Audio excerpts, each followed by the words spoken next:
नमस्कार, आप देख रहे हैं एम न्यूज 24x7। पेश है आज की सुर्खियां। प्राइमरी स्कूलों में डीएलएड पास को ही मौका देने पर रोक।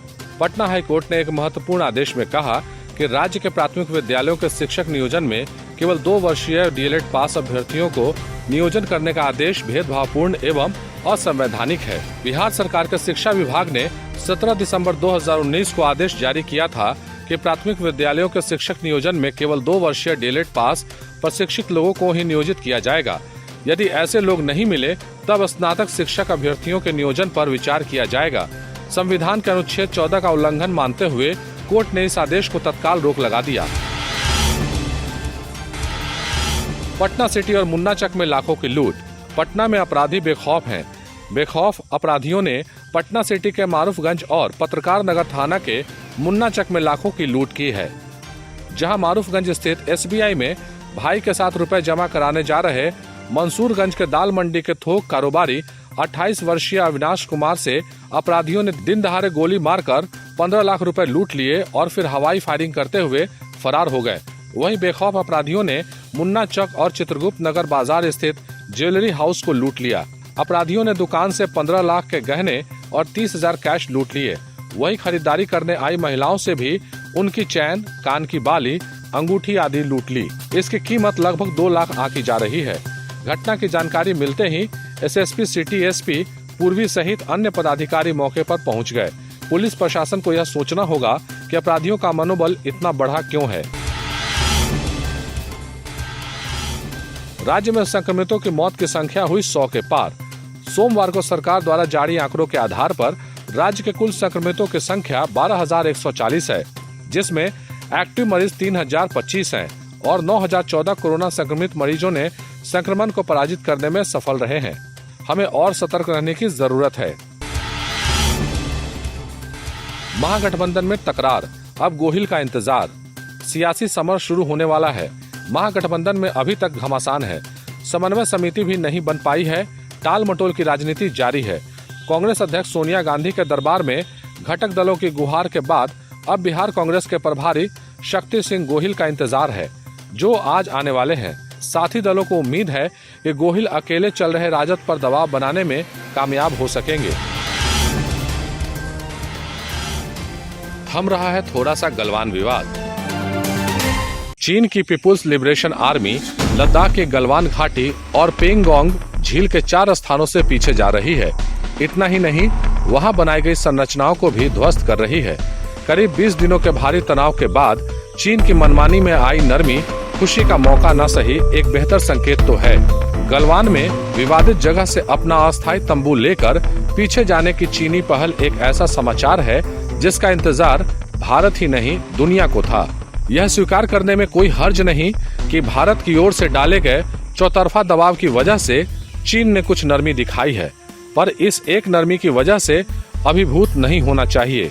समाधान के लिए अनेक दौर की सैन्य स्तरीय वार्ता के बाद हमारे राष्ट्रीय सुरक्षा सलाहकार को भी आगे आना पड़ा है। अब चीन की ओर से कोशिश दिख रही है कि हालात को और बिगड़ने से रोका जाए। हालांकि अभी विवाद का समाधान नहीं हुआ है और चीन की यह कार्रवाई दुनिया को दिखाने के लिए भी हो सकती है। अब तनाव वाली जगह से वह पीछे जाएगा और उसे ऐसा करना ही चाहिए, क्योंकि भारत अब इस स्थिति में नहीं है कि किसी देश की नाजायज मनमानी पचा जाए। विस्तारवाद का युग समाप्त हो चुका है। ये युग विकासवाद का है। बीती शताब्दियों में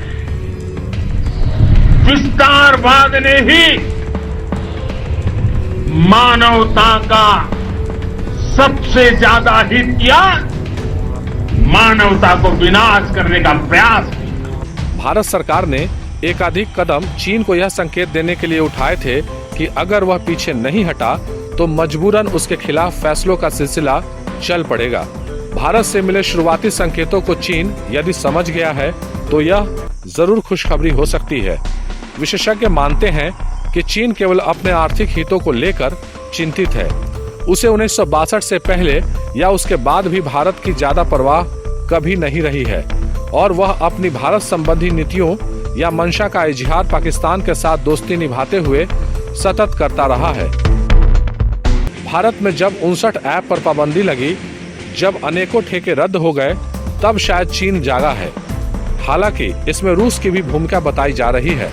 बहरहाल भारत को अपने रुख का इजहार आर्थिक मोर्चे पर संकेत देते हुए करते रहना चाहिए। वह भारत में विभिन्न उत्पादों का सबसे बड़ा निर्यातक है। भारत के साथ उसका कारोबार उसके लिए बहुत फायदेमंद रहा है। चीन के लिए हमारे निर्यात की तुलना में भारत के लिए चीन का जो निर्यात रहा है, उसमें चीन को 60 अरब डॉलर से ज्यादा की बढ़त हासिल है। भारत में चीनी निर्यात में स्मार्टफोन, विद्युत उपकरण, पावर प्लांट उपकरण, उर्वरक, ऑटो पार्ट्स, तैयार स्टील उत्पाद, बिजली संयंत्रों के सामान, दूरसंचार उपकरण, मेट्रो रेल कोच, दवा सामग्री, रसायन, प्लास्टिक, इंजीनियरिंग के सामान शामिल है। भारत से संबंध बिगड़ने से चीन में 20 से ज्यादा उद्योगों पर सीधी चोट पड़ेगी। मंदी से जूझ रहा चीन वाम प्रेरित मनमानी के नशे के बावजूद अपने आर्थिक हित की चिंता जरूर करेगा। अब गलवान से यदि वह अस्थायी तौर पर पीछे हटा है, तो भी हमें अपनी स्वाभाविक उदारता दिखाने की जल्दी नहीं करनी चाहिए। भूटान की जमीन पर भी उसका दावा चर्चा में है। चीन की नजर भूटान के सकटेंग इलाके पर है, जहां भूटान वन्य जीव अभयारण्य बनाना चाहता है। चीन ने तीसरे पक्ष को भी चेतावनी देते हुए इस क्षेत्र को विवादित बताया है। सचेत रहना चाहिए। कोई साम्राज्यवादी पड़ोसी किसी इलाके को विवादित करार दे, तो इसका मतलब यह कतई नहीं कि हम या भूटान अपने अपने इलाकों को छोड़ दे। यह निर्णायक समय है। हमारी सुविचारित और संयमित दृढ़ता ही हमारा मार्ग प्रशस्त करेगी।